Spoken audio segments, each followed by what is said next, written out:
नमस्कार, आप देख रहे हैं देश का नंबर 1 चैनल रिपब्लिक भारत। आपके साथ मैं हूं सुमित चौधरी। जिस तरीके से झारखंड के अंदर सियासी हालात जो हैं वो बदलते नजर आए, अब ऐसी स्थिति दिल्ली में भी हो उससे पहले अरविंद केजरीवाल क्या कुछ कह रहे हैं, क्योंकि ईडी के समन मिल रहे हैं। इस पर बड़ी खबर आ रही, बता रही है आपको सुजाता। शुक्रिया सुमित। और बड़ी खबर आपको बता दें कि 5वीं बार भी ईडी के सामने पेश नहीं होंगे अरविंद केजरीवाल। उन्होंने कह दिया है ईडी के सामने पेश नहीं होंगे। और आपने इस समन को भी गैर कानूनी बताया है, बदलने की भावना से ग्रस्त बताया है। केजरीवाल पेश नहीं होंगे, ये 5वां समन था। आज उन्हें पेश होने के लिए कहा गया था, लेकिन एक बार फिर आपकी तरफ से अरविंद केजरीवाल के तरफ से मना कर दिया गया है। वो इस जो समन है उसको नहीं मानते और ये कहा गया है कि हम कानूनी रूप से जवाब देंगे। ईडी का समन गैर कानूनी है, आपकी तरफ से ये कहा गया है। आपको बता दें कि गिरफ्तार करने की साजिश इसे करार दिया है आम आदमी पार्टी ने। ये 5वीं बार था। अलग अलग कारणों से पहले भी अरविंद केजरीवाल मना कर चुके हैं। पहले भी कहा कि ये गैर कानूनी समन है, हम पेश नहीं होंगे। केंद्र सरकार पर यह आरोप लगाया और आज एक बार फिर एक तरफ धरना प्रदर्शन, दूसरी तरफ अरविंद केजरीवाल ने ईडी के सामने पेश होने से इनकार कर दिया। ईडी के सामने पेश नहीं होंगे अरविंद केजरीवाल। ईडी का समन जो है वो गैर कानूनी। आम आदमी पार्टी एक बार फिर से यही कहती हुई, दोहराती हुई नजर आ रही। गिरफ्तार करने की यह साजिश है, अरविंद केजरीवाल को गिरफ्तार करना चाहती है बीजेपी। 5वें समन को भी गैर कानूनी इसे करार दिया गया है। और बड़ी खबर आपको बताएं, केजरीवाल पर ईडी के सूत्रों की तरफ से दावा, पेशी को लेकर कोई सूचना नहीं है, किसी तरीके की कोई जानकारी नहीं है। केजरीवाल की तरफ से कोई जानकारी नहीं दी गई है।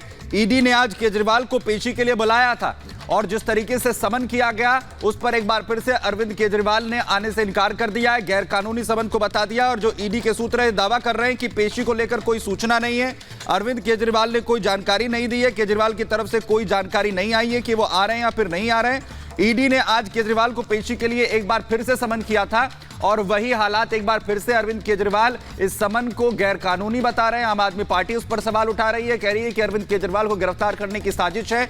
लोकसभा चुनाव से पहले अरविंद केजरीवाल को गिरफ्तार जो है वो करना चाहते हैं और इसीलिए बार बार समन यहां पर हो रहे हैं। लेकिन यह समन गैर कानूनी और ईडी के सूत्र कह रहे हैं कि हमारे पास कोई जानकारी अरविंद केजरीवाल ने नहीं दी। सुजाता, बिल्कुल। और इस बीच ग्राउंड से हमारी एक बड़ी टीम मौजूद है जो दिल्ली की पूरी हलचल पर नजर रख रही है। इस वक्त हमारे साथ गायत्री हैं जो कि प्रदर्शन के स्थल पर हैं, गणेश हमारे साथ हैं और साथ ही हमारे साथ दीपेश है ईडी दफ्तर से। सबसे पहले ईडी दफ्तर का रुख कर लेते हैं। दीपेश, 5वीं बार इस बात की संभावना थी और वही जवाब आया है कि कानूनी नहीं है ये समन, हम पेश नहीं होंगे।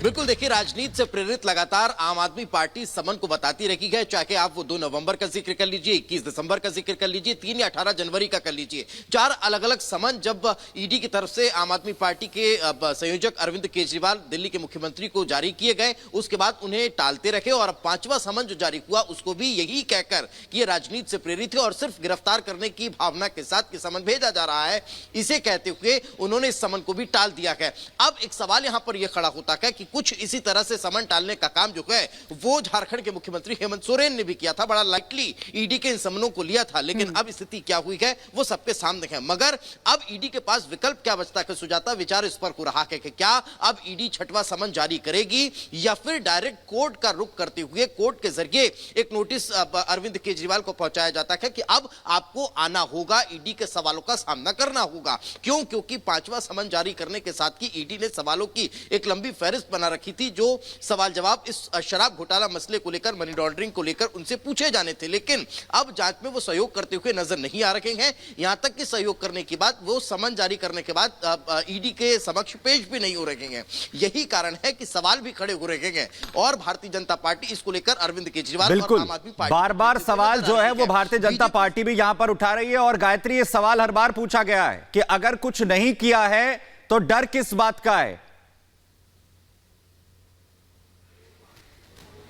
बिल्कुल सुमित, देखिए, बार बार बीजेपी यहां तक कह रही है अगर आपको लगता है कि जो नोटिस है वो गैर कानूनी है तो आप कोर्ट जाइए, कोर्ट में जाकर जो ईडी का समन है उसको निरस्त कराइए। लेकिन आम आदमी पार्टी की तरफ से, अरविंद केजरीवाल की तरफ से ऐसा नहीं किया जा रहा है। आप सोचिए, अरविंद केजरीवाल जो कि दिल्ली के मुख्यमंत्री हैं, तमाम उनके पास वकील है, तमाम ऐसे सोर्सेज है जिसके जरिए वो कानूनी राय भी ले सकते हैं, कानूनी एक्शन भी ले सकते हैं, कानूनी कदम उठा सकते हैं। लेकिन बावजूद इसके, देखिए, पहले मैं तस्वीरें आपको दिखा देती हूँ। ये आप देख सकते हैं, दिल्ली पुलिस ने यहाँ पर बैरिकेड, दीनदयाल उपाध्याय मार्ग पर इस वक्त हम मौजूद हैं। यहाँ पर अलग अलग जगहों पर बैरिकेड लगा दिए गए हैं दिल्ली पुलिस की तरफ से, क्योंकि आज बीजेपी भी बड़ा प्रोटेस्ट करने वाली है। बीजेपी ने आम आदमी पार्टी कार्यालय पर पहुंचकर प्रोटेस्ट करने का ऐलान किया है। बीजेपी साफ तौर पर पोस्टर्स लगाकर ये आरोप लगा रही है कि जो घोटालेबाज है दिल्ली सरकार जो है वो घोटालेबाज है। कई घोटालों का बाकायदा उस पोस्टर में जिक्र भी किया गया है, शराब घोटाला, दवाई घोटाला, क्लासरूम घोटाला, इन तमाम घोटालों का जिक्र करते हुए बीजेपी आज बड़ा प्रोटेस्ट करने वाली है। तो वहीं आम आदमी पार्टी भी प्रोटेस्ट करेगी, लेकिन मैं आपको दिखा दूं कई लेयर्स में बैरिकेडिंग की गई है और 10 बजे के करीब ये जो पूरा रूट था, ये पूरा रूट ट्रैफिक के लिए बंद कर दिया गया था और अभी भी बैरिकेडिंग लगाने का काम जारी है। एक बार पीछे से दिखाइए, वो दिल्ली, ये आप देख सकते हैं बीजेपी ऑफिस, वहां पर भी बैरिकेडिंग की गई है। उससे आगे गायत्री, दोनों ही पार्टियां एक दूसरे के खिलाफ आज एक बार फिर दिल्ली में प्रदर्शन कर रही हैं। लेकिन बड़ा सवाल गणेश ये है कि आम आदमी पार्टी की तरफ से कहा गया कि जब कानूनी समन आएगा तो हम कानूनी रूप से जवाब देंगे। कानूनी समन कैसा होता है और किस तरह से बताया जाए जिसको वो कानूनी मानेंगे?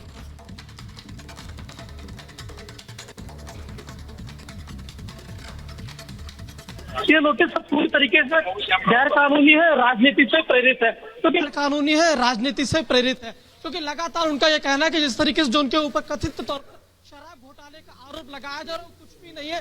बीजेपी पूरी तरीके से बौखलाई हुई कि किस तरीके से एक पार्टी जो एक दशक पहले बनती है और किस तरीके से दिल्ली में चाहे शिक्षा और स्वास्थ्य तमाम जगत में काम करती है, उसके बाद ये अलग अलग राज्यों में जहां पर चुनाव होते हैं और वहां जाती है तो अपने पैठ बनाने शुरू कर देती है। सबसे पहले मैं आपको तस्वीर दिखाता हूँ, ये आम आदमी पार्टी का दफ्तर है, वो देखिए।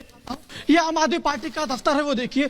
यहाँ पर किस तरीके से पुलिस की तैनाती की गई। करीबन 11 बजे यहाँ पर पंजाब के मुख्यमंत्री भगवंत मान और आम आदमी पार्टी की जितने भी सांसद है, विधायक है, पार्षद है, कार्यकर्ता है, सभी लोग इसी सड़क पर पंडित दीनदयाल उपाध्याय मार्ग पर आएंगे और बीजेपी के खिलाफ हल्ला बोले। उनका एक आरोप है कि जिस तरीके से चंडीगढ़ मेयर का चुनाव हो उस तरीके से धांधली की गई और उसी के तहत आज यहाँ पर बहुत बड़ा प्रदर्शन किया जाएगा। उस प्रदर्शन को लेकर किस तरीके से यहाँ पर सुरक्षा के पुख्ता इंतजाम किए गए हैं। दिल्ली पुलिस से लेकर पैरामिलिट्री के तमाम जवान यहाँ पर तैनात किए गए, यहाँ तक कि वज्रवाहन से लेकर यहाँ पर वाटर कैंप तमाम लोग यहाँ पर तैनाती की गई। साथ ही अगर मैं बैरिकेडिंग के लेयर्स की बात करूं तो आईटीओ का जो मेट्रो का गेट है वहां से बैरिकेडिंग की शुरुआत होती है, तो और आम आदमी पार्टी के दफ्तर तक पहुंचने तक की दूरी है करीबन 1 किलोमीटर है। तो 1 किलोमीटर के 4 लेयर की बैरिकेडिंग, क्योंकि उस तरफ सड़क के अब बीजेपी का प्रदर्शन होगा और दूसरी तरफ सड़क के इसी सड़क पर आधी सड़क को बांट दिया गया। यहाँ पर बीजेपी राजनीतिक घमासान करेगी तो दूसरी ओर आम आदमी पार्टी बीजेपी के मुख्यालय का घेराव करेगी। और विजय सही आपको तस्वीर दिखाएंगे, ये सड़क जो जाती है बीजेपी मुख्यालय की ओर, एक लेयर ये बैरिकेडिंग की, उसके बाद जो आपको वाटर कैनन दिख रहा होगा उसकी बाद लेयर दिखाई पड़ेगी। और यहाँ से आम आदमी पार्टी से लेकर बीजेपी की जो दूरी है करीबन 700 से 800 मीटर की दूरी है। इसी दूरी में हजारों की संख्या में पुलिस और ऐसे वाहन जो प्रदर्शनकारी है उन्हें बीजेपी मुख्यालय की ओर बढ़ने के लिए रोके, क्योंकि ये प्रदर्शन बहुत विशाल होगा, क्योंकि दिल्ली के अलग अलग इलाके से लेकर पंजाब, चंडीगढ़ तमाम तो स्थितियां एक बार फिर से जो है वो राजधानी दिल्ली में टकराव की नजर आने वाली हैं। जिस तरीके से सुरक्षा व्यवस्था की गई है, बीजेपी हमलावर है और वहीं आम आदमी पार्टी कह रही है कि सब कुछ राजनीति से प्रेरित है। वापस आपके पास लौटेंगे, तमाम जानकारी आपसे लेते रहेंगे। गायत्री, साथी गणेश और दीपेश, आप तीनों का